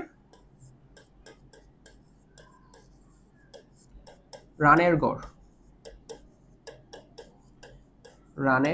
গড়, এটাকে হচ্ছে আমরা x বার দিয়ে প্রকাশ করব। মানে এগুলো হচ্ছে আমাদের চলকে x1 x2 x3 ভাবে x বার তোমরা তো বুঝোই, কিভাবে করতে হবে, এই প্রত্যেকটাকে যোগ করে এই 10 দিয়ে ভাগ করে দেব। 10 কেন? কারণ মোট 10টা রানের স্কোর দেওয়া। তো এটা তোমাদের বইয়ে সলভ করা ছিল আগে থেকেই, এটা তোমাদের একদম শুরু থেকে দেওয়া যে এটা আসবে হচ্ছে 53। চেক করে দেখো, ঠিক আছে, এটা কি আসবে 53। এখন আমরা দেখো ভেদাঙ্ক নির্ণয় করব। ভেদাঙ্ক নির্ণয়ের জন্য আমরা একটু ছকের মাধ্যমে একটু আগানোর চেষ্টা করব। কিরকম? দেখো এখানে কয়টা স্কোর আছে দেখো তো, 1 2 3 4 5 6 7 8 9 10, তাই তো? আমার কি কি লাগবে? আমার হচ্ছে এই যে এটা থেকে এটার বিয়োগ লাগবে। আচ্ছা, এরপর আমার এটা থেকে এটার বিয়োগের বর্গটা আবার লাগবে। আগে বিয়োগ নেব, তারপর লাগবে হচ্ছে বর্গ, তাই তো? মানে দুইটা ইম্পর্টেন্ট রোল লাগবে। এই দুইটা ইম্পর্টেন্ট ডাটার জন্য হচ্ছে আমরা এখন একটা ছকের ব্যবস্থা করব। কিরকম ছকের ব্যবস্থা করব? এই যে এরকম দেখো। তো এখানে একদম শুরুতে থাকবে কে জানো? শুরুতে থাকবে হচ্ছে আমাদের রান, অর্থাৎ এক্সআই যেটা চলক যেটা, এগুলো হচ্ছে উঠাইতে হবে। এরপর হচ্ছে আমাদের কি লাগবে বলতো? এই প্রত্যেকটা মান থেকে হচ্ছে আমাদের বিয়োগফলটা লাগবে। কি লাগবে? এই এক্সআই থেকে এই এক্স বারের বিয়োগফলটা লাগবে। আর হচ্ছে বিয়োগফলটা পেয়ে গেলেই জাস্ট কি করব বলতো? আমরা এটার স্কয়ার করব। কেউ যদি ডাইরেক্ট এটা বের করতে পারো, মাঝখানে এই কলমটা বাদ দিয়ে দিতে পারো, সমস্যা নাই, বাট ভুল হয়ে যাওয়ার একটা চান্স থাকে। তো তুমি আগে হচ্ছে xi - x বার, মানে প্রত্যেকটা চলক থেকে গড়ের বিয়োগ আগে বের করবা। বিয়োগ বের করার পরে এখানে ঠাস করে খালি বর্গ করবা। বুঝতে পারছো? তো এখানে হচ্ছে 10টা রান লাগবে। তো একটা রান হবে, দুইটা রান, 3 4 5। আমাদের তো জায়গা শর্ট পড়ে, একটু চিপা চিপা করি। হ্যাঁ, 1 2 3 4 5 6 7 8। এগুলো হচ্ছে রিয়েল স্ট্রাগল, আমি স্ট্রাগল করতেছি জায়গা বাঁচানোর জন্য। 1 2 3 4 5 6 7 8 9 10। আরটা লাগে নিচে, থাক, লাগবে না। এই রানগুলো কত বলো তো? 53 46 48।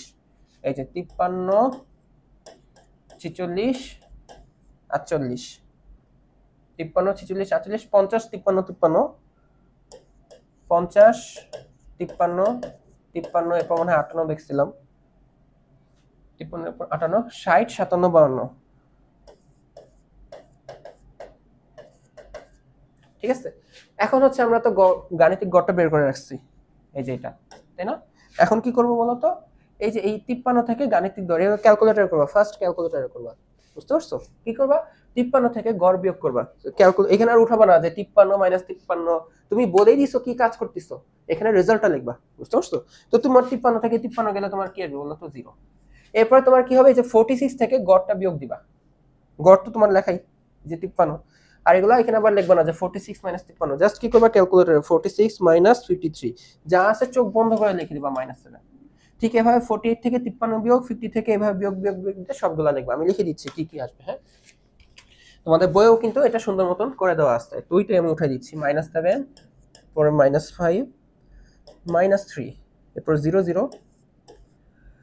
5 7 4 -1।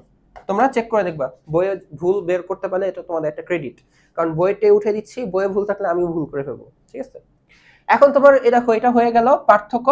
এখন তোমার কি লাগবে? এই ব্যবধান বা পার্থক্যের বর্গ লাগবে। ঠাস করে 0 বর্গ 0, 7 বর্গ কত? 49। ক্যালকুলেটরও করতে পারো, কোনো সমস্যা নাই।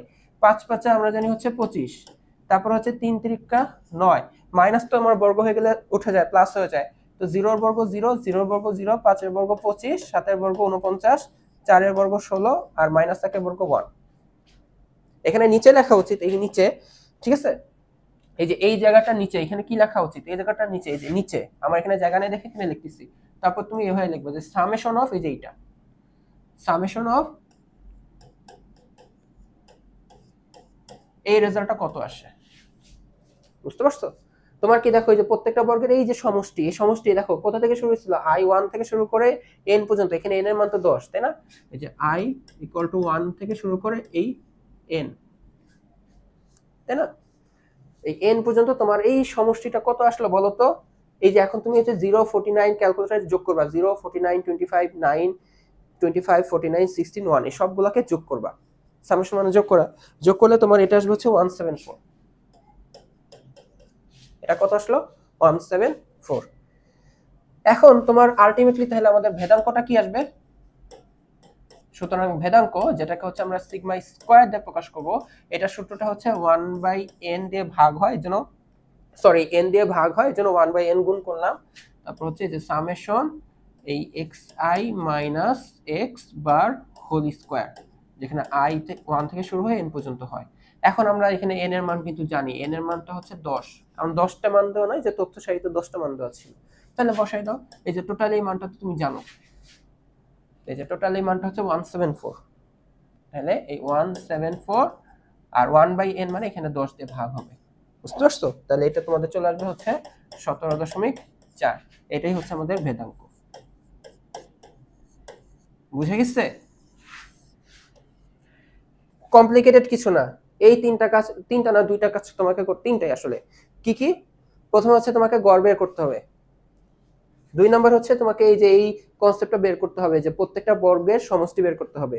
তো বর্গের আগে তুমি আগে এই যে ব্যবধানটা নিয়ে নিবা, ব্যবধানের বর্গের সমষ্টি, তো আগে ব্যবধান বের করবা, দেন বর্গ করবা, এরপর লাস্টে যে যোগ করবা, এরপর লাস্ট ফাইনালি সূত্র লিখে সলভ করে ফেলবা। বুঝে গেছে? এই হচ্ছে আমাদের ভেদাঙ্ক নির্ণয় করার প্রসেস। এখন ভেদাঙ্ক নির্ণয়ের জন্য আমাদের মনে রাখবা, তোমাকে যদি এরকম অবিন্যস্ত, দেখো এরকম অবিন্যস্ত দেওয়া ছিল, তো তোমাকে হচ্ছে শ্রেণীতে সাজাইতে হবে না, বিন্যস্ত বা শ্রেণীতে সাজাইতে হবে না, এটা কোনো নেসেসারি নাই। তুমি ডাইরেক্ট যেভাবে দেওয়া আছে ঠাস ঠুস করে বর্গ করে, মানে গড় থেকে ব্যবধানের বর্গটা বের করে, কি বলতেছি, প্রত্যেকটা মান থেকে গড়ের ব্যবধান বের করে বর্গ করবা, গড় করবা, ওইটাই তোমার ভেদাঙ্ক। বুঝতে পারছো? তো এখন দেখো আমরা দেখবো সূত্র থেকে কিভাবে সূত্র বানাইতে পারি ভেদাঙ্কের জন্য। ভেদাঙ্কের তো আমরা সংজ্ঞা, ডেফিনেশন এটা জানতে পারছি, অবিন্যস্ত ডাটাটার ক্ষেত্রে এখন আমি লিখবো। তো ওইখান থেকে দেখো আমরা আরেকটু আগাইতে পারি সামনে। কিরকম? আমরা আপাতত কি জানি ভেদাঙ্কের জন্য? দেখো দেখো আমরা জানি যে ভেদাঙ্ক যেটা সিগমা স্কয়ার যেটা, সেটা হচ্ছে আমাদের 1/n গুণ হবে, তারপর কি হবে বলতো সামেশন এই যে xi থেকে এদের গড়ের ব্যবধানের কি হয় বলতো বর্গ হয়। এখন i এখান থেকে শুরু হয় 1 থেকে n পর্যন্ত হয়, তাই তো? আচ্ছা, ভালো কথা। তো এখন আমরা একটা কাজ করব। কি কাজ করব? এই যে এই জায়গাটাতে দেখো, খেয়াল করো, এখানে তো বর্গ স্কয়ার সূত্র, তাই না? এটা দেখো, এটা a - b হোল স্কয়ার যদি হয়, তাহলে আমরা কি লিখতে পারি বলতো, a square minus 2ab plus b square. তো চলো লিখি, তাহলে 1/n i ইকুয়াল টু হচ্ছে 1 এই n পর্যন্ত, তার মানে এখানে আমরা লিখতে পারি এই যে xi whole square minus 2 xi into x bar plus x bar whole square. বুঝে গেছে? x বার হোল স্কয়ার হয় লিখলাম আর কি। এই হচ্ছে আমাদের রেজাল্টটা। এখন ব্র্যাকেট এখানে তোমরা সেকেন্ড ব্র্যাকেট দিয়ে এখানে ফার্স্ট ব্র্যাকেট দিতে পারো, বাট যখন তোমরা একটু হায়ার লেভেলে উঠবা তখন বুঝতে পারবে এত ব্র্যাকেট এগুলো কোনো ইস্যু না। আচ্ছা, এখন দেখো এই সামেশনটা তুমি কি করতে পারো জানো, এই যে এই 1/n সহ সামেশনটা সবার মধ্যে দিতে পারো। এটা হচ্ছে একটা বীজগণিতের নরমাল কনসেপ্টের মতনই। তাহলে এটা হচ্ছে আমরা 1/n কি করতে পারি বলতো, এই যে সামেশন i 1 থেকে n পর্যন্ত, এই যে একবার হচ্ছে xi স্কয়ার হবে, ঠিক আছে? xi স্কয়ার হবে। আচ্ছা, এরপরটা হচ্ছে minus 1/n summation i equal to 1 আর n থেকে এখানে হবে 2xi, এরপরটা কি হবে x বার, xi থেকে কি হবে x বার। এরপরটা দেখো সামেশন মানে প্লাস 1/n সামেশন i 1 থেকে শুরু করে n পর্যন্ত, এই x বার কি হবে বলতো স্কয়ার, মানে এটা বোঝাচ্ছে x বারের স্কয়ার হবে। বুঝে গেছে? আচ্ছা, এখন তোমাদেরকে আমি একটু স্মৃতিচারণ করাই আসি। কিরকম স্মৃতিচারণ? এই যে এটা দেখো, এই যে সামেশনের আমি কি দিচ্ছিলাম, এই যে প্রত্যেকটা বর্গের সামেশন করে n দিয়ে ভাগ করবা। পরে আমি বলতেছিলাম যে n দিয়ে ভাগ করাকে কি বলে বলতো, কোন সংখ্যাকে n দিয়ে ভাগ করা আলটিমেটলি কি 1/n দিয়ে গুণ করা, এই যে পুরা সংখ্যাটা 1/n দিয়ে গুণ হয়। তাহলে 1/n টা এই লাইন থেকে এই লাইন লেখা যায়, আবার এই লাইন থেকে এই লাইন লেখা যায়। আমি যেহেতু এই লাইন থেকে এই লাইনটা লিখছি, তাহলে এই লাইন থেকে এই লাইনটাও লেখা যাবে, নরমাল কথা। তাহলে দেখো 1/n টা সামেশনের এই পাশে ছিল গুণ আকারে, তার মানে এখন তুমি সামেশনের ভেতরে দিলে এটা হয়ে যাবে কি ভাগ আকারে লেখা যাবে। বুঝতে পারছো? এটা আলটিমেটলি কি এভাবে ভাগ আকারে লেখা যাবে, ভেতরে না, মানে এভাবে আর কি, যে n দিয়ে ভাগ দিয়ে লেখা যাবে। কেন এই কথাটা বললাম? এই কথাটা বললাম হচ্ছে এই যে এটার জন্য। এখানে আসছে, আমি এখানে পেজ নেই। তাহলে হচ্ছে এখন আমি এটা কিভাবে লিখবো? দেখো তো 1/n তো আছেই। তাহলে আমরা এখন সিগমা স্কয়ার কিভাবে লিখবো? যে n দ্বারা ভাগ হচ্ছে i1 থেকে n পর্যন্ত, এটা কি xi এর স্কয়ার। ঠিক আছে, মানে প্রত্যেকটা উপাদানের বর্গ, শুধু বর্গ, প্রত্যেকটা xi মানে কি একটা উপাদান না, x1 x2, প্রত্যেকটা জাস্ট বর্গের স্কয়ারটা লাগবে, এরপর n দিয়ে ভাগ দেব। এই ডাটাটা কোনো ঝামেলার কিছু না, খুব সিম্পল একটা ডাটা। এরপরের গুলাতে দেখো, এখানে আমরা একটু যদি আগাই, ঠিক আছে, এখানেও যদি আমরা আগাই তাহলে আমরা কি দেখতে পারবো? দেখো এখানে লেখা যাবে হচ্ছে মাইনাস,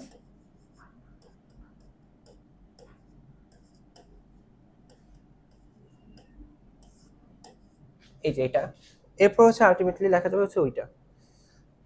আচ্ছা, আমি আসলে এই লাইনটা লিখতাম না, জায়গা শর্টের কারণে আবার লিখে নিচ্ছি, তো তাহলে লাইনটা একটু এক্সট্রা হয়ে যাচ্ছে। আচ্ছা ঠিক আছে, 1/n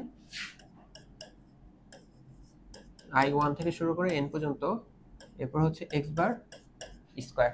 ঠিক আছে, এই হচ্ছে আমাদের আপাতত রাশিটা আসছে। তো এইটা নিয়ে আমাদের কোনো টেনশন নেই, আমরা বুঝতে পারতেছি এখানে হচ্ছে xi স্কয়ার হবে, মানে প্রত্যেকটা উপাদানের বর্গ করে যোগ করা হবে, n পর্যন্ত যোগ হবে, এরপর হচ্ছে n দিয়ে ভাগ হবে, মানে বর্গের গড়। ঠিক আছে, ভালো কথা, প্রথমটুকু নিয়ে আমাদের কোনো সমস্যা নেই। এখন দ্বিতীয়টার দিকে তাকাও, দ্বিতীয়টাতে হচ্ছে তোমার এখানে এই গড়টা 2, 2 তো একটা কনস্ট্যান্ট, আর গড় এখানে জাস্ট গড়, বাট এখানে দেখো i এর মান 1, তার মানে এখানে কি হবে? একবার তুমি যদি এই রাশিটার দিকে, আমি তোমাদের দেখাই, তোমাদের এগুলাতে অনেকেরই ঝামেলা লাগতে পারে, একটু এই রাশিটাকে দেখো তো, ভেঙে লিখলে কি লেখা যায় এটাকে। এটা তোমার কাছে চাচ্ছে, দেখো প্রথম পদটা আসবে i এর মান যদি 1 হয়, i এর মান যদি 1 হয় তার মানে 2x1 x bar, plus i এর মান যদি 2 হয় তাহলে হবে 2x2 x বার, এরপরে তুমি পাবা কি বলতো 2x3 x বার, এমন পাবা না? এরকম এরকম করে কি n পর্যন্ত চলবে, n পর্যন্ত। তারপর তুমি দেখো তো এখান থেকে বারবার 2x বারটাকে কমন নিয়ে লিখলে তুমি কি পাবা? 2x বার তো সবার মধ্যেই আছে, খালি চেঞ্জ হচ্ছে কি x1 x2। 2x বার তুমি যদি কমন নাও তাহলে তুমি কি পাবা বলো তো? x1 plus x2 plus x3 plus dot dot dot dot xn পর্যন্ত সমষ্টি। তাহলে তুমি দেখো তো এটা কিভাবে লেখা যায় না, 2x বার, এটাকে তাহলে লেখা যাবে সামেশন অফ xi, জাস্ট কি প্রত্যেকটা পদের যোগফল, এজন্য সামেশন অফ xi, i এর মান কত? 1 থেকে n পর্যন্ত। তার মানে এই কথাটাকে বলতো, এত এই কথাটাকে শুধু এই যে গোল করা অংশটাকে আমরা এটা লিখতে পারি, লিখতে পারি কিনা বলতো? ওইটাই লিখবে। ঠিক আছে, কি লিখবো তাহলে? এই যে গোল করা অংশটা, তাহলে আলটিমেটলি এই 2x বারটা আসলে বাইরে আসবে, 2x বারটা বাইরে আসলো, এটার সাথে গুণ আকারে থাকবে হচ্ছে summation just xi, summation just xi, i এর মান কত থেকে শুরু হবে? 1 থেকে n পর্যন্ত। ঠিক আছে, লেখা হয়ে গেল, আর n দ্বারা ভাগ হবে, তো ভাগ দিয়ে দেবো জাস্ট। বুঝতে পারছো কিভাবে লিখছি? মানে বলো না যে আন্দাজে মুন্দাজে লিখলাম, তোমাদেরকে দেখাই দেখাই লিখছি উইচটা দিয়ে কি বুঝায়। ওকে, এরপর দেখো 1 প্লাস 1/n প্লাস 1/n, এই যে এই কথাটা মানে একটু বোঝার চেষ্টা করো, এই কথাটা মানে বোঝার চেষ্টা করো। এখানে হচ্ছে কি x বারের স্কয়ার, শুধু কি হবে x বারের স্কয়ার, এখানে কিন্তু কোনো i টাই নাই, তার মানে এখানে 1 থেকে শুরু করে n পর্যন্ত, তার মানে শুধু দেখো তো এই কথাটা দিয়ে কি বোঝায় বলো তো? শুধু এই কথাটা, শুধু এই কথাটা দিয়ে বুঝাচ্ছে 1/n তো গুণ আকারে আছে, তোমাকে বুঝাচ্ছে তোমাকে x বারের স্কয়ার করতে হবে কয়বার? এরকম এরকম স্কয়ার করতে হবে। সামেশন মানে কি বলতো? স্কয়ার। এখানে তো কোনো আই নাই যে x1 x2, এখানে জাস্ট x বার মানে গড়, গড়ের বারবার স্কয়ার করে যোগ করতে হবে কত পর্যন্ত? প্রথম থেকে শুরু করে n সংখ্যক, ধরো 6টা ডাটা ছিল, তাহলে 6 বার তোমাকে গাণিতিক গড়ে যোগ করতে হবে। বুঝতে পারছো? তার মানে এরকম এভাবে যোগ করে দিতে হবে n পর্যন্ত। তাহলে এই কথাটাকে আমরা তাহলে এভাবে লিখতে পারি, তাহলে কথাটাকে কিভাবে লিখতে পারি? কথাটাকে আমরা তাহলে এভাবে লিখতে পারি, এই কথাটা মানে হচ্ছে এই x bar square plus x bar square কত পর্যন্ত বলো তো? n সংখ্যক পর্যন্ত। ধরো আমি যদি দুইবার লিখতাম তাহলে 2x বার স্কয়ার লিখতে পারতাম, তিনবার লিখলে আমি 3x বার স্কয়ার লিখতে পারতাম, চারবার লিখলে 4x বার স্কয়ার লিখতে পারতাম। তাহলে এখন তাহলে আমি n সংখ্যক বার যেহেতু লিখবো, তাহলে আমাকে বলো তো এটাকে আমি কি লিখতে পারি? এটাকে আমি লিখতে পারি n x বার স্কয়ার। দেখো বুঝছো কিনা? মাঝখানে আমি কিন্তু রিয়েল লাইনটা লিখছিলাম, এরপর আমি ডাইরেক্ট শর্টকাটে লিখলাম, তোমাদের বইয়েও আছে কিন্তু, কথাটা বুঝছো কিনা? আচ্ছা, যদি বুঝে থাকো এই যে প্রথম এটা নিয়ে আমাদের কোনো ঝামেলা নাই, এই i1 থেকে শুরু করে n পর্যন্ত, তারপর হচ্ছে x bar square divided by 9 minus. এখন তোমরা আমাকে আরেকটা জিনিস বলো তো, এই যে মাত্র যে তুমি শর্টকাট একটা লিখলা, i থেকে শুরু করে i1 থেকে শুরু করে xi n পর্যন্ত হবে। এবার দেখো যে 2x বারটা তোমার যদি এভাবে থাকে 2x বার, তাহলে কি এটা আলটিমেটলি এমন না, দেখো এমন না, মানে 2x বারটাকে এই পাশে, এটা তো গুণ আকারে আছে তাই না, আর একটা n। আচ্ছা একবার লিখি তাহলে দেখো তোমাদের জন্য সুবিধা হবে। i = 1 থেকে n পর্যন্ত, তারপর কি বলতো এই xi, এটা কি হচ্ছে বলতো, টোটালটা একটা n দ্বারা ভাগ হচ্ছে, জিনিসটা তো এমন। তোমরা এখন আমাকে একটু দেখো, আমি এখানে মুছিয়ে লিখবো, তোমরা আমাকে ঠান্ডা মাথা বলো তো এই লাইনটাকে তুমি কি লিখতে পারো, এই লাইনটাকে তুমি কি লিখতে পারো, এই লাইনটাকে দেখো তুমি এটা লিখতে পারো, এই লাইনটা অর্থাৎ যে তুমি এতটুকু লিখতেছো, এই যে 2x বার তো গুণ আকারে আছে, এই যে এই লাইনটুকুকে তুমি এটা লিখতে পারো যে এই x1, দেখো xi সামেশন i 1 থেকে শুরু হবে, মানে x1 plus x2 plus x3 plus dot dot dot xn পর্যন্ত, সামেশনের পর আবার n দ্বারা ভাগ হবে। বলো এটাকে তুমি কি বলো, প্রত্যেকটা মানকে যোগ করে n দিয়ে ভাগ করা, এটাকে তুমি কি বলো, এটাকে তুমি কিভাবে পেঁচে পেঁচে লেখো নাকি জাস্ট এটা দিয়ে প্রকাশ করে ফেলো? তার মানে এই যে এই জিনিসটা আসলে তোমার কি বলতো গাণিতিক গড়, এটা তোমার আগেই জানো। তাহলে আমরা ওই জিনিসটাকে এতভাবে পেঁচে লিখবো না, এটাকে আমরা জাস্ট কি লিখবো বলতো, জাস্ট লিখবো হচ্ছে গাণিতিক গড়। তাহলে হচ্ছে যে 2x বার। দেখো এখন বললো না যে তোমাদের উপর জুলুম করতেছি, কি থেকে কি লিখতেছি, একটু ঠান্ডা মাথায় দেখো বুঝতে পারবা। 2x বার ইন্টু 2x বার।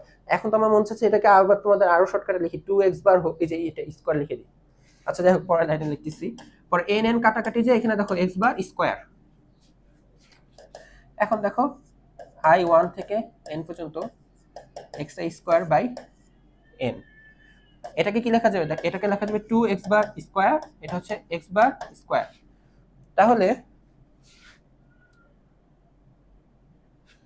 এখনো আমাদের ভেদাঙ্ক কি চলতেছে, আমাদের ভেদাঙ্ক চলতেছে যে সামেশন অফ i1 থেকে n পর্যন্ত xi স্কয়ার বাই n। এরপর দেখো মাইনাস দুইটা x বার স্কয়ার আর একটা x বার স্কয়ার কাটাকাটি করে কি হবে, minus minus x bar square. কথাটা বুঝতে পারছো, এটাকে কি লেখা যাবে, মাইনাস x বার স্কয়ার। তো আমাকে বলো এই x বার মানে কি, x বার মানে গাণিতিক গড়, গাণিতিক গড়কে তুমি কিভাবে প্রকাশ করো, সামেশন অফ xi i 1 থেকে শুরু করে কত পর্যন্ত হয়, n পর্যন্ত, এইটার স্কয়ারকে কি বলবো, দেখো এটা মানে কি গাণিতিক গড়, এ হলো স্কয়ার। তাহলে এই জায়গাটা চালাই দেওয়া যাবে, তাহলে চলো চালাই দিই। তাহলে এটাকে লেখা যাবে xi স্কয়ার i 1 থেকে n পর্যন্ত ডিভাইডেড বাই n। গাণিতিক গড়কে আমরা কিভাবে লিখবো, সামেশন অফ xi i এর মান 1 থেকে শুরু করে n পর্যন্ত, এটাকে আবার n দ্বারা ভাগ করতে হবে, গাণিতিক গড়ের বর্গ। এই হচ্ছে আমাদের ভেদাঙ্কের একটা সূত্র। এখন কথা হচ্ছে, মনে হচ্ছে সূত্রটা একটু ঝামেলার, বাট না, এটা তোমার অনেক হেল্প করবে। কারণ হেল্প করবে কারণটা কি জানো, তোমার আগের বার তোমাকে দেখো ভেদাঙ্ক বের করতে গেলে তোমার বর্গ গাণিতিক গড় লাগতো, বুঝতে পারছো কি লাগতো, এই যে গাণিতিক গড়টা লাগতো, যে x বার বাট আমরা দেখো এখানে এখন সূত্র প্রয়োগ করে এই বার জিনিসটাকে x বার, এই কি বলা যায় গড় জিনিসটাকে দেখো আমরা তাড়াই ফেলছি, আমাদের আলটিমেটলি দেখো এখানে আর কোনো জায়গায় খালি কি কোনো গড় লাগতেছে না। তুমি দেখো এটা খুব সিম্পল একটা ডাটা, xi স্কয়ার, এটা মানে কি জানো, তোমাকে যেই ডাটাগুলো দেওয়া, ধরো একটা ব্যাটসম্যানের রান হচ্ছে 5 10 15 20, তো xi স্কয়ার এটা এন দিয়ে ভাগ হচ্ছে, তার মানে তোমার কাছে জাস্ট কি এই ডাটাটাকে স্কয়ার করতে হবে, square plus 10 square plus 15 square plus 20 square, summation মানে যে যোগ করলা কয়টাই যে যতগুলো ছিল, ওই যে 1 থেকে শুরু করে n সংখ্যক পর্যন্ত, এরপর এটাকে n দিয়ে ভাগ করবা। এই রেজাল্টটার সাথে জাস্ট এখন দেখো তোমার কি গাণিত, এই যে xi এইটা মানে কি প্রত্যেকটা যোগ হবে, অর্থাৎ দেখো 5 প্লাস 10 প্লাস 15 প্লাস 20, এটা করবা, এই যে সামেশন হয়ে গেল ডিভাইডেড বাই n, n এর মান কত দেখো 1 2 3 4, এখানে তাহলে n এর মান 4, তাহলে এই হচ্ছে 4, এই হচ্ছে বর্গ।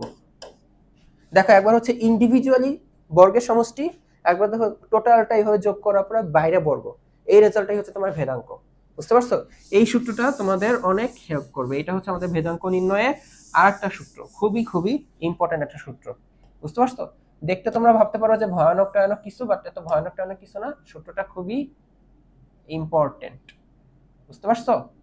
তো এই হচ্ছে আমাদের আজকের টপিক ছিল ভেদাঙ্কের। আমাদের কিন্তু নেক্সট দিন কিন্তু এই সূত্র দিয়ে আমরা অঙ্ক করব। তো তোমরা এই পর্যন্ত দেখে থাকো, কোথাও যদি না বুঝে থাকো আমাকে অবশ্যই বলো। ঠিক আছে? তো দেখা হবে নেক্সট ক্লাসে। সবাইকে আল্লাহ হাফেজ।